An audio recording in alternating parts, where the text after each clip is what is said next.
Guys, आज से मैं इस चैनल पर BTTS सीरीज को स्टार्ट करने जा रहा हूं और मुझे उम्मीद है कि आपको ये सीरीज बहुत पसंद आएगी। इस कहानी की शुरुआत में हमें बताया जाता है कि इस दुनिया में एक कॉन्टिनेंट है जिसमें कोई जादुई शक्ति नहीं है, मगर उनकी ऊर्जा का सोर्स डूची नाम की पावर है। इसीलिए इस महाद्वीप को डूची कॉन्टिनेंट कहते हैं। यहाँ के लोग लगातार दो चीजों का अभ्यास करते हैं जो उनकी ट्रेनिंग को डूची की हाईएस्ट लेवल पर लेकर जाता है। ट्रेनिंग पूरी होने के बाद हर किसी का जीवन इस बात पर डिपेंड करता है कि वे आगे जाकर क्या करेंगे। डूची के लिए 10 चरण हैं, जिनके नाम डू विशेषज्ञ, do master, do grand master, do spirit, do सम्राट, डू पूर्वज, डू ऑनर, डू होली और डू गॉड है। और इन प्रत्येक चरण में कई लेवल होते हैं। फिर हमें क्रो सिटी के जियो राजवंश को दिखाया जाता है, जो 3 बड़े शाही परिवारों में से एक था, जहाँ आज एरिना में सभी स्टूडेंट की डू लेवल को चेक किया जा रहा था। और अब जियो यान को आगे बुलाया जाता है, जो जियो राजवंश का तीसरा युवा मास्टर था। जियो यान आगे जाता है तो सभी स्टूडेंट हंसने लगते हैं। जियो परिवार के एक मुखिया का बेटा जियोनिंग उसे कहता है कि अपने आप को मूर्ख मत बनाओ, तुम्हारी लेवल बहुत कम है। जियो यान उनकी बातों पर ध्यान नहीं देता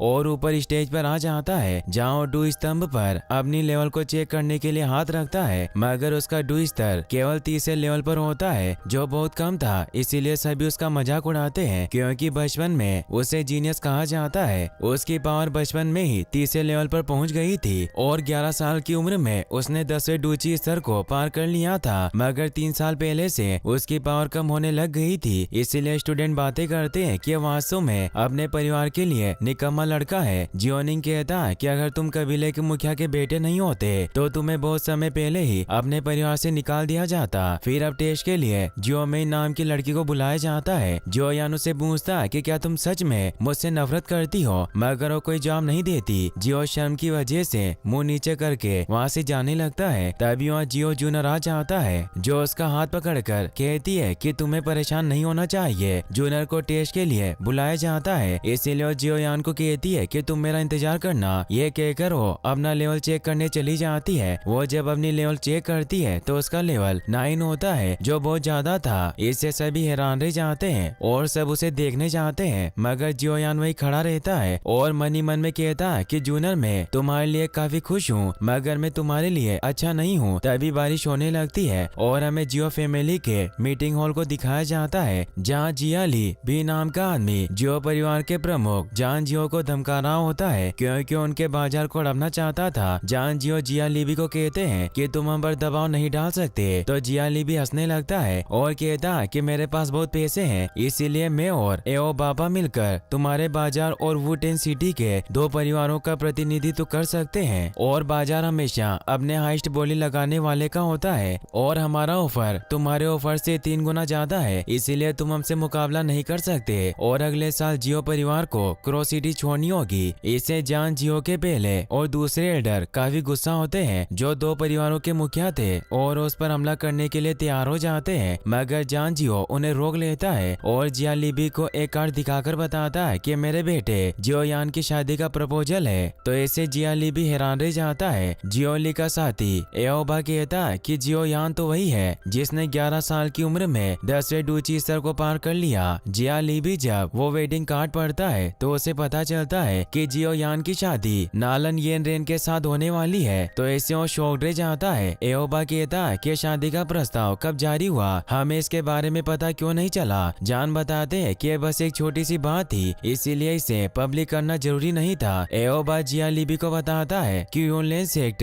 पावरफुल लोगों से भरा हुआ है, भले वो शहर से बाहर हो, पर वो अपनी रिश्तेदारी की वजह से जियो परिवार की मदद जरूर करेंगे। और नालन जो लड़की है वो यानरेन डिपार्टमेंट के हेड यूनलेन की फेवरेट स्टूडेंट है, जिससे हमें प्रॉब्लम हो सकती है। तो जान कहते हैं कि अब तुम हमारे सभी बाजारों पर कब्जा नहीं कर पाओगे, और वो हंसने लगते हैं। जियाली भी उसे वापस वो कार्ड देते हैं और कहते हैं कि हम यहाँ से जा रहे हैं, मगर तभी वहाँ मिस नालन अपने साथियों के साथ आ जाती है और ने कहती है कि मैं यहाँ आपको बधाई देने आई हूँ, और उन्हें झुककर प्रणाम करती है। तो नालन से कहते हैं कि तुम्हें इतना विनर होने की कोई जरूरत नहीं है, हम जल्द ही एक परिवार बन जाएंगे। नालन उन्हें अपने साथ लाया हुआ कलेक्टिंग पिल दिखाती है और कहती है कि ये मैं आपके लिए लाई हूँ, मुझे आशा है कि आप इसे स्वीकार करेंगे। इससे सब हैरान रह जाते हैं। नालन उन्हें बताती है कि इस पिल की मदद से आसानी से डू फाइटर अपनी लेवल अप कर सकते हैं, क्योंकि ये पिल क्यू एनर्जी को कंप्रेस प्रेस करके अपनी बॉडी में दाखिल करने की क्षमता देती है, मगर इसमें फेल होने की काफी संभावनाएं है और अगर कोई इसमें फेल होता है तो उसकी लेवल 8 से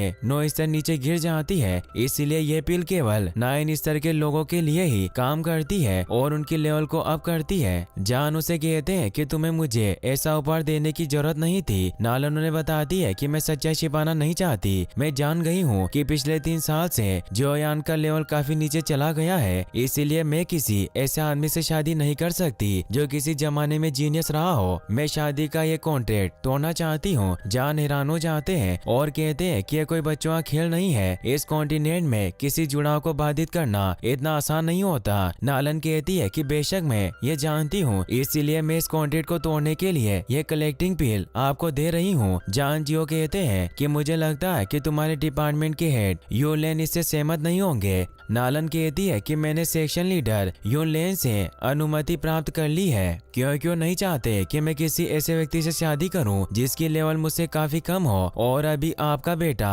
एक हारे हुए लड़के के अलावा और कुछ नहीं है, इसीलिए अब आपके पास इस कॉन्ट्रैक्ट को तोड़ने के अलावा और कोई तरीका नहीं है। तभी नालन के साथियों में से एक आगे आता है और वो 7 स्टार डो ग्रैंड मास्टर जी में बदल जाता है, जो यूलेन सेट का ग्रैंड मास्टर था। यह देखकर जान नालन से कहते हैं कि तुम क्या चाहती हो कि क्या मैं तुम्हारे सामने घुटने टेक दूं? नालन कहती है कि भले ही आप अपनी तलवार निकाल कर हमसे मुकाबला करें, मगर मेरा फैसला नहीं बदलेगा। मैं सगाई तोड़ना चाहती हूँ। तभी जियोयान जूनियर के साथ वहाँ जाता है, क्योंकि उन्हें पता चल गया था कि नालन वहाँ आ गई है और जूनियर ने जियोयान को इस बारे में बताया था। जियोयान नालन से कहता है कि मैं कॉन्ट्रैक्ट रद्द करना चाहता हूँ और कहता है कि अगर ये शादी कैंसिल हुई तो एक कॉन्टिनेंट में हमारी बहुत बदनामी होगी और पीढ़ियों तक हमारा परिवार शर्मिंदा रहेगा। जियोयान नालन के पास जाता है तो उसे कहती है कि क्या तुम ही जियोयान हो? तो कहता है कि क्या मैं तुम्हें हैंडसम नहीं लगता? नालन कहती है कि चाहे तुम कितने भी हैंडसम क्यों ना हो, पर तुम बेकार हो। मुझे तुम्हें देखकर बहुत दुख होता है, इसलिए मैं तुम्हें इस शादी को तोड़ने पर 3 कलेक्शन पीस दे सकती हूँ। साथ ही तुम यूलेन सेक्शन में भी ट्रेनिंग ले सकते हो। सभी से चौंक जाते हैं। जान जियो के साथी एयरडो ने कहते हैं कि अगर हम 3 क्यू पीस लेते हैं तो हमारा जियो परिवार और अधिक शक्तिशाली हो जाएगा और वो बाजार भी हमारे हाथ से नहीं जाएंगे जिन्हें हमने खो दिया है। दूसरा एल्डर भी उन्हें कहता है कि अगर जियोयान यूलेन सेक्शन में ट्रेनिंग करेगा तो अपनी खोई हुई पावर को भी रिकवर कर सकता है। जियाली भी कहता है कि श्रीमती नालन बहुत उदास है, भले ही उसने सगाई को रद्द करके मेरी मदद की, मगर अब जियो परिवार ने इसका समर्थन खो दिया है, इसीलिए वो सभी बाजार जल्दी हमारे होंगे। जियोयान उसे कहता है कि तुम्हें इतनी जल्दी उत्तेजित नहीं होना चाहिए और वो नालन से कहता है कि मैंने फैसला किया है कि मुझे तुमसे तलाक चाहिए। नालन हैरान रह जाती है और वो गुस्से में उसे कहती है कि तुम्हें ऐसा कहकर दोनों पक्षों को चोट पहुंचाई है। अब जी भी गुस्से में अपनी पावर को एक्टिवेट कर लेता है, तो उसे रोकने के लिए जान जियो भी रेज लोएन पावर को एक्टिवेट कर लेते हैं, जिससे वहाँ एक धमाका होता है और वो दोनों लड़ने को तैयार हो जाते हैं। मगर नालन जी को रोक लेती है और जान से कहती है कि हम इसे दूसरे तरीके से हल करेंगे। मैं जियो परिवार को 3 साल देती हूँ। 3 साल बाद जियो लेन यूलेन वार्ड में आ सकता है और मुझसे लड़ सकता है, और अगर ये हार गया तो हमारी शादी नहीं होगी और ये सगाई टूट जाएगी, और अगर तुम जीत गए तो तुम मेरे साथ जो चाहे वो कर सकते हो। फर्स्ट एल्डर कहता है कि उचित नहीं है। कोई मूर्ख भी जानता है कि जियोयान की शक्ति के साथ ऐसा कोई तरीका नहीं है कि वो तुम्हें 3 साल के अभ्यास के बाद हरा सके। सेकंड एल्डर जान से कहता है कि हमारे जियो परिवार के लिए बस एक देरी होगी। 3 साल बाद जियो ली भी वापस हमारे बाजार को हड़पना चाहेगा। नालन उन्हें कहती है कि मेरा सबसे अच्छा ऑफर है जो मैं आपको दे सकती हूँ, और वो जियोयान से पूछती है कि तुम क्या चाहते हो। जियोयान भी उसकी इस शर्त को स्वीकार कर लेता है। तभी वहाँ जूनियर भी आ जाती है, जिसे देखकर जी को अजीब लगता है। नालन कहती है कि अब हमारी बाद में मुलाकात होगी। जियोली भी वहाँ से चला जाता है क्योंकि वो इस 3 ईयर एग्रीमेंट की वजह से कुछ नहीं कर सकता था। नालन भी वहाँ से चली जाती है और वो जाते जाते जियोयान को कहती है कि मुकाबले के लिए मैं तुम्हारा इंतजार करूंगी। जियोयान कहता है कि तुम मुझे धमकाने की हिम्मत कर रही हो क्योंकि मैं कमजोर हूँ। सभी लोग वहाँ से चले जाते हैं। जियोयान काफी परेशान होता है और हॉल से बाहर आता है। जान जियो के साथी एल्डो ने कहते हैं कि जियोयान आगे आने वाली समस्याओं को नहीं जानता। 3 ईयर एग्रीमेंट करके उसने सिर्फ अपनी मौत में देरी की है। जियोयान वहाँ से जाने लगता है। जूनियर उसे रुकने को कहती है, मगर वो नहीं रुकता और वहाँ से भाग जाता है, तो जूनियर उसके पीछे जाती है। जान को उसकी फिक्र होती है। जियोयान दौड़ता हुआ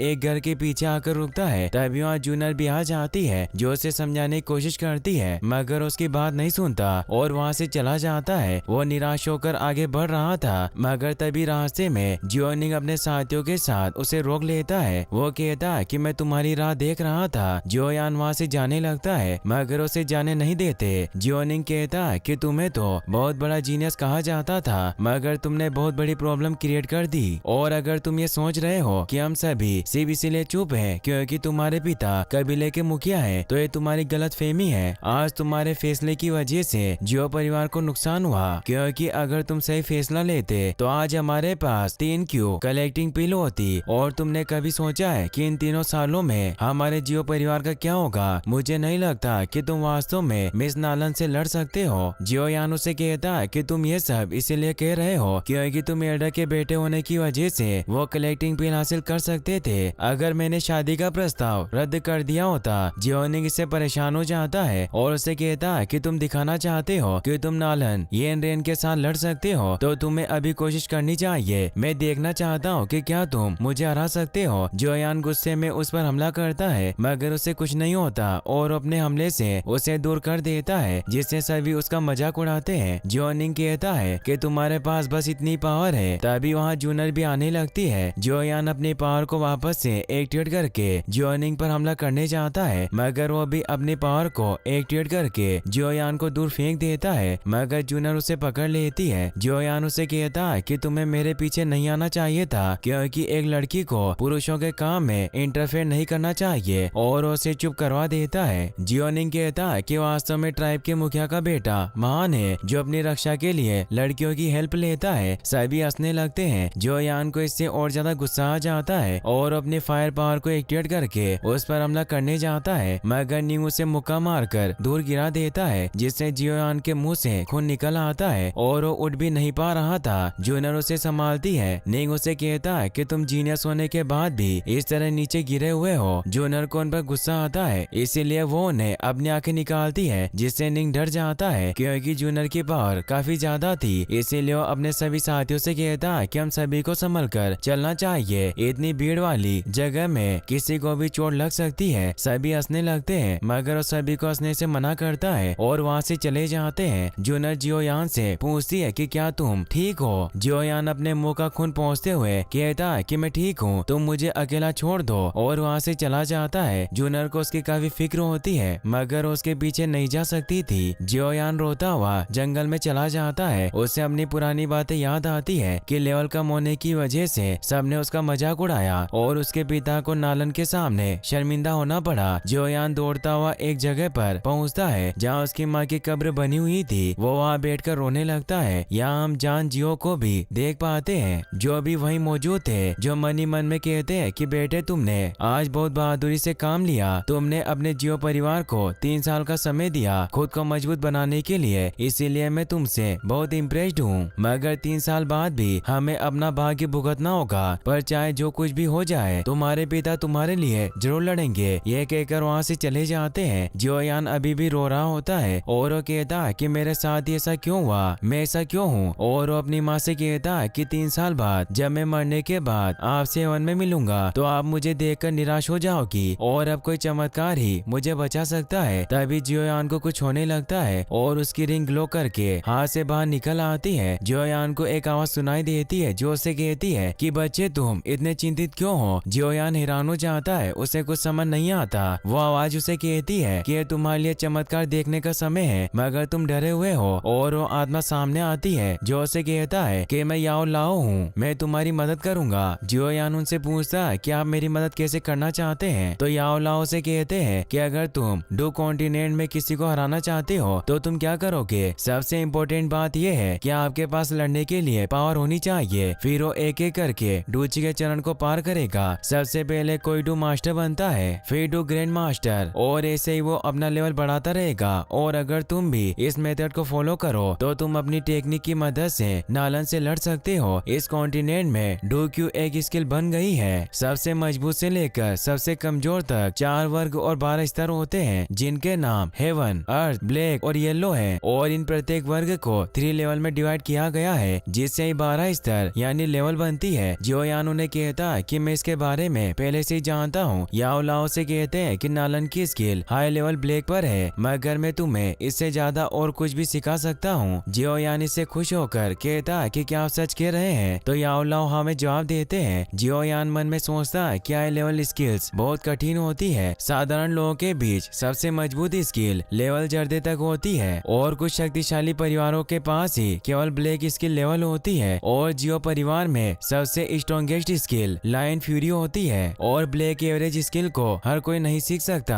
केवल शक्तिशाली साम्राज्य के लोग ही इसे सीख सकते हैं। और सदियों से हेवन लेवल स्किल किसी के पास नहीं है, जिस वजह से नालन का यूनलैंड सेक्ट बहुत पावरफुल है। इसीलिए वो सोचता कि क्या याओ लाओ उनसे भी ज्यादा पावरफुल होगा और उन्हें कहता कि भले ही आपके पास बेहतरीन हुनर हो, मगर जब तक हम सही पिल्स का इस्तेमाल नहीं करते ये बेकार है। यूनलैंड सेक्शन आसानी से क्यू कलेक्टिंग पिल को हासिल कर सकता है और ये पिल केवल लेवल 5 एल्केमिस्ट के द्वारा बनाई जाती है। एल्केमिस्ट उन लोगों को कहा जाता है जो कम साधारण चीजों से मूल्यवान चीजें बना सकते हैं। जो यान कहता है कि तुम जैसा बूढ़ा आदमी उन पिल को कैसे बना सकता है? तो याओ लाओ से कहता है कि मैं खुद एक हाई लेवल एल्केमिस्ट हूँ और लेवल 5 मेरे लिए कुछ नहीं है। तुम मुझे अब से याओ लाओ बुला सकते हो और ये एल्केमिस्ट लेवल मेरे लिए कोई मायने नहीं रखती। यदि तुम मेरे स्टूडेंट बनना चाहते हो तो तुम जितनी चाहे उतनी पिल्स ले सकते हो। जियो यान उन्हें कहता है कि मैं आपसे काफी इम्प्रेस्ड हुआ हूँ, मगर ये पहली बार है जब किसी ने इतनी सफाई से डींगे मारी हो। याओ लाओ कहता है कि क्या तुम मुझ पर विश्वास नहीं करते? जियो यान उन्हें कहता है कि ऐसा नहीं है, मैं आप पर विश्वास नहीं करता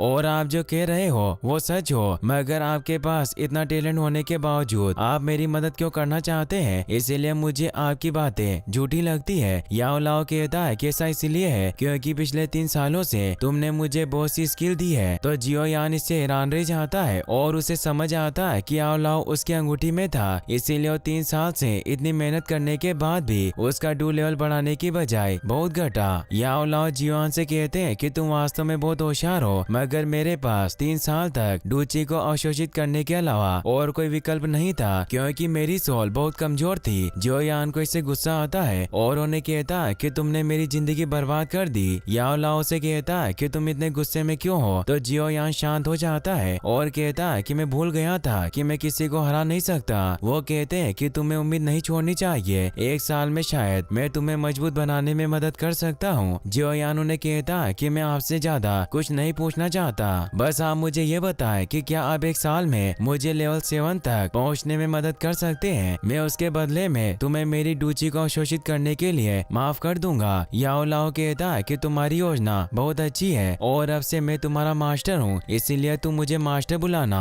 तो जियो यान कहता है कि मैं तुम्हें मास्टर तभी बुलाऊंगा जब तुम मुझे अच्छी तरह से सिखाओगे, क्योंकि तुम ही मुझे स्टूडेंट बनने के लिए भीख मांग रहे हो। और उन्हें बूढ़ा आदमी कहकर बुलाता है। इससे याओ लाओ को गुस्सा आता है और अपनी पावर से वहाँ बेम्बू को जियो यान की तरफ मोड़ देता है, लेकिन उसे चोट नहीं पहुँचाता और हंसता है क्योंकि उसी उसे डरा रहे थे। वो उसे कहते हैं कि मैं तुम्हारी ट्रेनिंग जल्दी स्टार्ट करूंगा, मगर तुम्हें पहले इस पेपर के साथ रॉ मटेरियल्स को हासिल करना होगा। जियो यान जब उस पेपर को पढ़ता है तो उसमें लिखा था कि उसे 3 आर्किड लीव्स, 2 वाशेड मुड बोनस और फर्स्ट लेवल का इविल कोर वुड एलिमेंट लाना है। इससे वो हैरान रह जाता है क्योंकि ये बेहद कीमती रॉ मटेरियल्स थे। अब वो रिंग वापस से जियो यान के हाथ में आ जाती है। जियो यान अपने आप से कहता है कि इस रॉ मटेरियल्स को खरीदने में हजारों सिक्के खर्च हो जाएंगे, मगर फिर वो सोचता है कि पैसे के लिए मैं मर नहीं सकता, इसीलिए मैं इन सभी रॉ मटेरियल्स को हासिल करूंगा। वहीं हम जिया लिबी को उसके महल में देखते हैं, जो अपने बेटे से कह रहा था कि जियो यान ने हमारा प्लान बर्बाद कर दिया। उस 3 ईयर एग्रीमेंट की वजह से हम जियो परिवार के बाजार को नहीं हड़प सकते। तो उसका बेटा जिया लियाओ अपने डेड को एक प्लान बताता है जिससे वो खुश होते हैं और इसी के साथ ये एपिसोड यहीं पर खत्म हो जाता है। गाइस, अगर आप इसका नेक्स्ट पार्ट भी जल्दी देखना चाहते हैं तो इस वीडियो को लाइक करने के साथ साथ चैनल को सब्सक्राइब जरूर कर लें। Thanks for watching.